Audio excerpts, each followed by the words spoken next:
प्यारे रानीबाग के निवासियों, जैसे कि आप सबको पता है कि एमसीडी वार्ड नंबर 60 का माहौल चल रहा है और आज 21/11/22 को हम 1441 रानीबाग संत नगर में, जहां आज कार्यालय का उद्घाटन था मिथिलेश पाठक बहन जी का, जो कि आम आदमी पार्टी की प्रत्याशी हैं। यहाँ से हमारे साथ बहन जी शिल्पा मदान जी हैं और भी लोग हैं यहाँ पे। तो शिल्पा बहन जी, आज आप बताइए कि हमारे को कि जो आज ये आपका जो कैंडिडेट हैं मिथिलेश पाठक जी, इनके बारे में जो पार्टी ने टिकट देके फैसला किया है, इससे कितना सहमत है?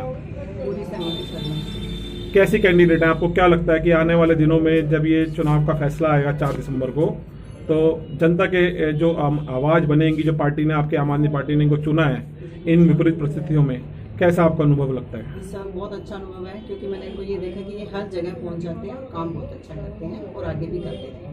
हमारे साथ रमेश सचदेवा जी हैं। रमेश सचदेवा जी, आप तो चूंकि सब अच्छी तरह से जानते हैं, रानीबाग व्यापार मंडल में भी हैं और काफ़ी एक परिवार की तरह रानीबाग का परिवार है, व्यक्तिगत हर आदमी को जानते हैं और किस तरह की परिस्थितियाँ इस टाइम चल रही हैं सभी पार्टियों में, खासतौर से वार्ड नंबर 60 में। तो क्या ऐसा लगता है कि टिकट देके जो पार्टी का फैसला है कि कितना कारगर साबित होगा 4 दिसंबर को?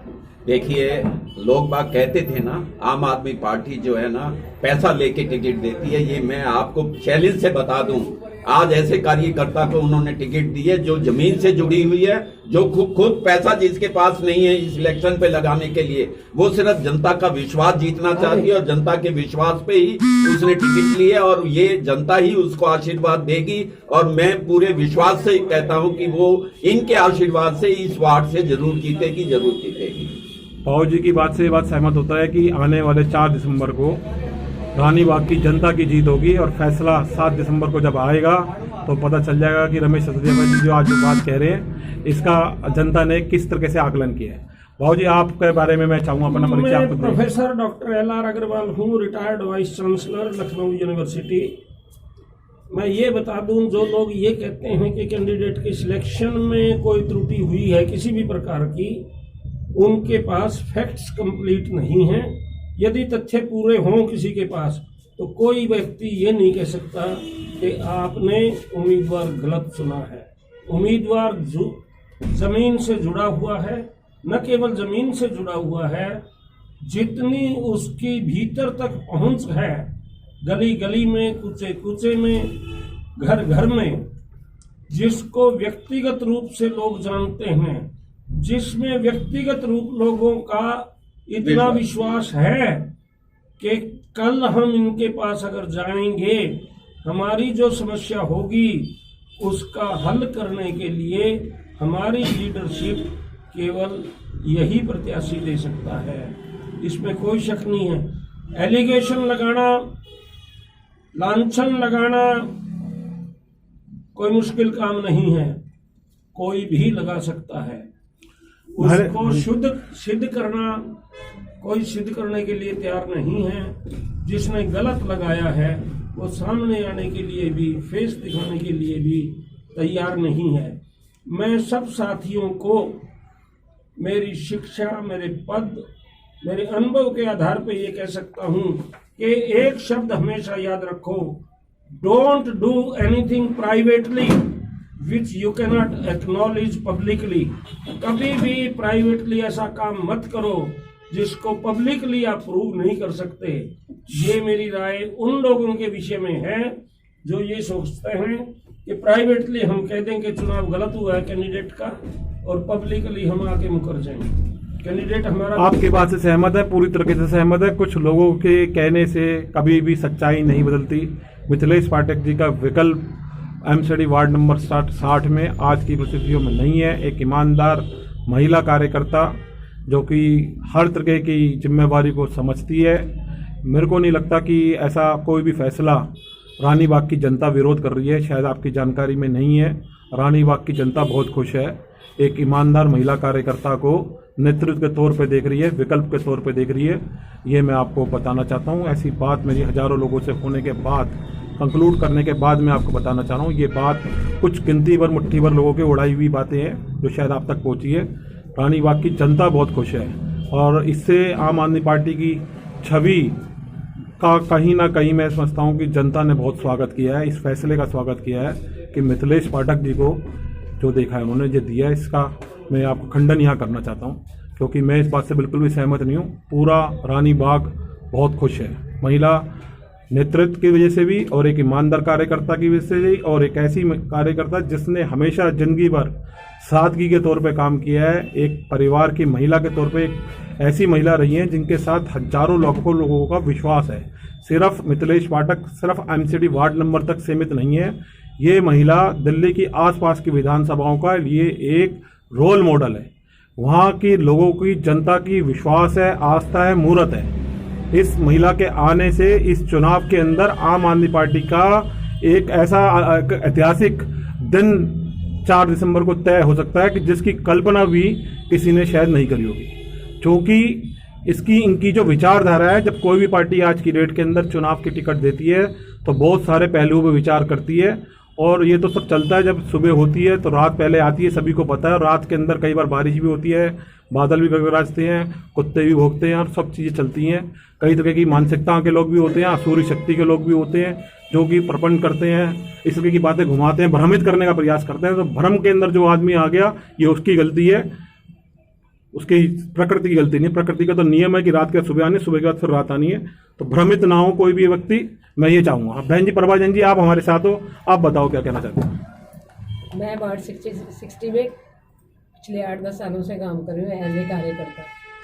मैं केजरीवाल जी का शुरू में शीला दीक्षित के टाइम पे जब मैं उनका सुनती थी तो मैं उनकी बातों से बहुत इम्प्रेस हुई थी कि एक ईमानदार छवि आने वाली है कुछ, और मैंने बहुत लोगों को जोड़ा। लेकिन जब ये कुछ गलत दिखा देते मीडिया वगैरह तो मेरा एक बार विश्वास तो डगमगा जाता है। लेकिन अब मैंने जैसे जैन सर का देखा कि उन्होंने एक होटल में मसाज और ये सब दिखाया, वो क्या बहुत लग्जरियस रूम था? नहीं था, वो एक छोटे से बेड के ऊपर लेटे हुए हैं और उनकी जो थेरेपी चल रही है वही चल रही थी, कोई ज़्यादा बड़ी बात नहीं थी, उसमें कोई लग्जरियस नहीं दिख रहा। और लोगों को पहले भी कांग्रेस के टाइम पे, वो टाइम पर जो मोबाइल वगैरह गए हैं अंदर, तो उनको क्यों नहीं देखा जाता? उन्होंने डीजी को बदल दिया, सब कुछ कर रहे हैं। अब मेरे अंदर बहुत ज़्यादा विश्वास है कि इस बार तो शायद आम आदमी पार्टी ही जीतेगी।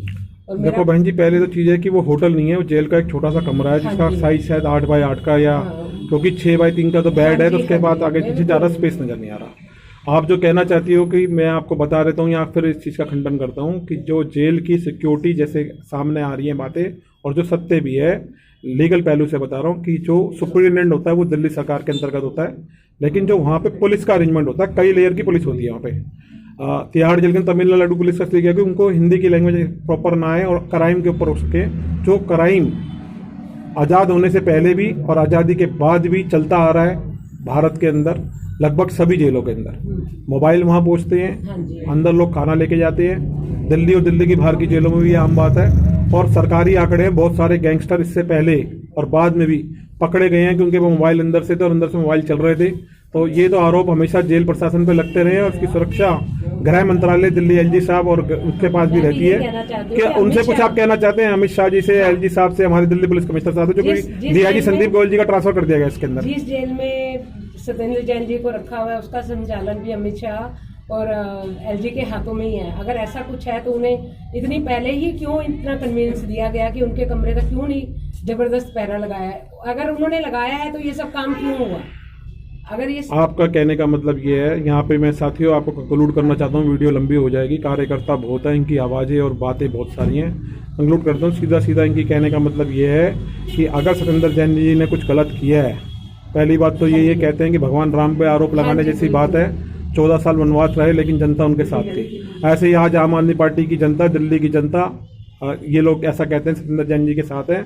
और अगर उन्होंने कुछ गलत किया है तो इस देश के न्यायालय में इनको भरोसा है, उनका जो फैसला होगा उसको ये मानेंगे, दिल्ली की जनता ही मानेगी। जब तक न्यायालय का फैसला नहीं आता और आरोप प्रत्यारोप का दौर है, हमारी तरफ से भी आरोप है कि डॉक्टर ने उसके लिए बोला फिजियोथेरेपी के लिए, और वहां से वो लोग कहते हैं कि वो लोग मसाज कर रहे थे। इस शब्द को लेके इनको ऑब्जेक्शन है कि मसाज शब्द गलत है। ये पहली बात तो हिंदी शब्द नहीं है। एक तरफ तो ये पार्टी, भारतीय जनता पार्टी संस्कृति की बात करती है, मसाज शब्द, थेरेपी शब्द, दोनों को ही खंडन करता हूँ कि ये शब्द का इस्तेमाल ही गलत है। इसकी बात हम बाद में करेंगे जब तक न्यायालय का फैसला आएगा।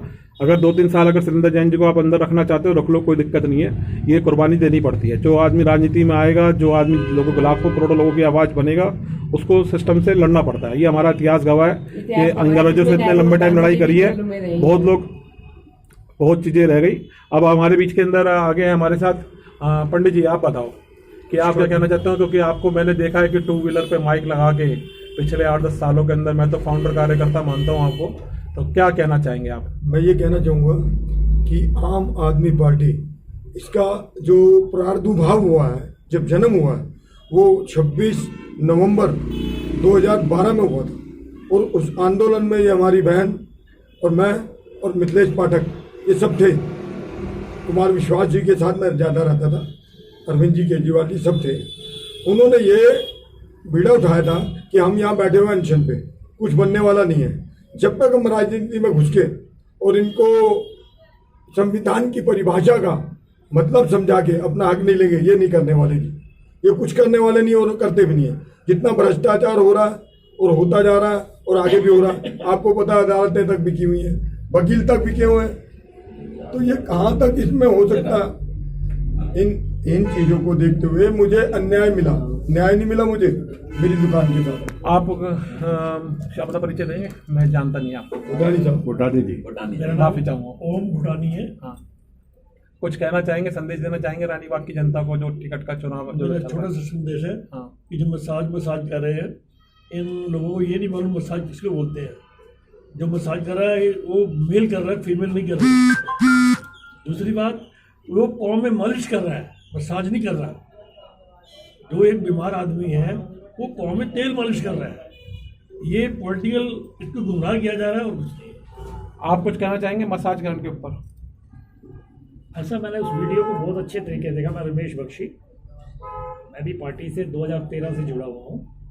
और ये जो मसाज वाला इन्होंने वीडियो रिलीज़ किया था 2 दिन पहले, उसको मैंने टीवी में बहुत बार 3, 4, 5 बार उसको मैं देखता रहा कि इसमें सच्चाई क्या है। उसमें सच्चाई कुछ भी नहीं है। उसमें क्या है कि वो उनके पैरों में तेल लगा रहा, वो कर रहा है। उसकी ये मालिश भी नहीं है, ये मालिश भी नहीं है, ये है थेरेपी के तौर पे उनके सारे जो नस सिस्टम है उसको दबाया जा रहा है जी, उसको दबाया जा रहा है। सिर के ऊपर भी जो मालिश हम किसको कहते हैं वो थेरेपी है, उनकी थेरेपी है, क्योंकि उनको पहले एक मिनट मैं आपको बात को यहाँ रोकना चाहता हूँ क्योंकि वीडियो लंबी हो रही है। सवाल ये है कि जो ये मसाज कांड में जो लोग अंदर थेरेपी कर रहे हैं, ये क्या वहाँ के कैदी हैं, स्टाफ है जेल का, या बाहर से आए हुए लोग हैं, या ये डॉक्टर हैं? कौन है ये लोग? इसके बारे में कुछ जानते हैं? इसके बारे में हम कुछ नहीं जानते, क्योंकि हमने तो सिर्फ उनको ना हम आपको रोके। हाँ जी, क्या कहते इनके लिए रीढ़ की हड्डी में जो है इंजरी हुई, वो सवाल नहीं है। मैं सिर्फ इतना पूछना चाहता हूँ कि जो लोग दिखाए हैं इसके अंदर, वीडियो के अंदर, ये प्राइवेट स्टाफ हैं, जेल के कैदी हैं, या बाहर के लोग हैं? देखिए ये बाहर के हो या भीतर के हो, ये नहीं, इसके बारे में जानते हो आप? नहीं जानते? कहीं मीडिया में इसके बारे में कोई खुलासा आया कि ये जो आदमी अंदर मसाज कर रहे हैं ये जेल के कैदी हैं, जेल का स्टाफ है, ये बाहर के आदमी हैं? ये जेल का काम है। नहीं जानते। क्या काम है? नहीं मैं पूछ रहा आपसे, मैं सिर्फ इतना पूछ रहा हूँ। किसी सोशल मीडिया पे आपने इस बात का खंडन देखा किसी अखबार के अंदर कि ये 3 जो अंदर कर रहे हैं, इस बारे में 3 सवाल का जवाब मिला आपको अभी तक? कोई नहीं मिला जी। आपको मिला रमेश जी? नहीं जी नहीं।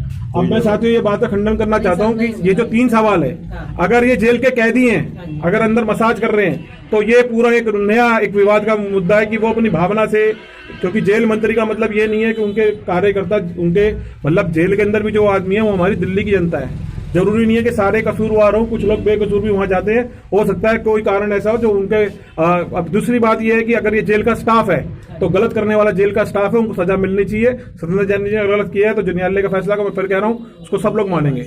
और अगर ये बाहर के आदमी है तो सवाल दिल्ली पुलिस के पाले में कि बाहर की सुरक्षा, जेल के अंदर घुसने के सारे रास्तों के ऊपर जो पहरा है वो दिल्ली पुलिस का है, गृह मंत्रालय का, एलजी साहब का है। तो मैं उनसे पूछना चाहता हूँ कि बाहर के आदमी वहां तक कैसे पहुंचे? ये बात मैं पूछना चाह रहा हूँ। उसका खंडन कहीं मीडिया में क्यों नहीं आ रहा? कहीं चीज मेरे को समझ में नहीं आ पा रही। मैंने सारे कार्यकर्ताओं को ये सवाल आज मैं रख रहा हूँ आपके सामने। इन 3 सवालों का जवाब चाहिए। ज्योति बहन जी से चाहिए, मदन खुराना जी से चाहिए और रोशनलाल आहूजा जी से चाहिए, जो कि कहते हैं कि मैं 3 साल रहा और जो आज से पहले एमसीडी में कभी किसी किस्म का कोई भ्रष्टाचार नहीं था। कल वो ये बात कह रहे थे। और 9 बार सांसद जयप्रकाश अग्रवाल जी वहाँ थे, कमलकांत शर्मा जी थे जो कहते हैं 93 चुनाव लड़े थे। उनसे भी पूछूंगा कि अब उनसे कभी प्रयास करेंगे, अगर वो सच्चाई से जवाब देंगे तो उनसे सवाल भी का जवाब लेंगे। और कोई बात, अगर आज कोई संदेश आप दिल्ली की जनता को देना चाहते हैं, जुड़ते रहेंगे आपके साथ। आपकी आवाज लाखों करोड़ों तक पहुंचाएंगे, सरकार तक पहुंचाएंगे, केंद्र सरकार तक पहुंचाएंगे, सरकारी एजेंसी से आएंगे, चाहे हमें जेल जाना पड़े, चाहे हमें कोई चीज का सामना करना पड़े। हमने अपना परिवार को त्यागने का लक्ष्य मन में धारण कर रखा है। अगर जनता की आवाज के लिए सूली पे चलना पड़ेगा तो निसंकोच चढ़ेंगे। फांसी को स्वयं चूम के हम गले लगाएंगे। अगर दिल्ली की और भारत की जनता की आवाज़ बनने के लिए मृत्यु का रास्ता, जेल का रास्ता अगर चुनना पड़ेगा तो जरूर स्वीकारेंगे। ये मेरे लिए मान सम्मान की बात है, गर्व की बात है। इसी के लिए मेरा जन्म हुआ और मैं इस अपने कर्तव्य से पीछे नहीं हटूंगा। माटी का कर चुकाना है, माटी का पुत्र हूँ और माटी के साथ रहूंगा, चाहे इसके लिए किसी भी तरीके की चीज़ का सामना करना पड़े। लेकिन ऐसा मुझे लगता नहीं है कि हालात हमारे साथ होंगे, क्योंकि जो भी नेतृत्व है इस टाइम, जिन लोगों के हाथ में नेतृत्व है, वो इस चीज़ को जानते हैं कि सच्चाई क्या है और सच्चाई के सामने आने की ताकत किसी झूठे व्यक्ति में नहीं हो सकती।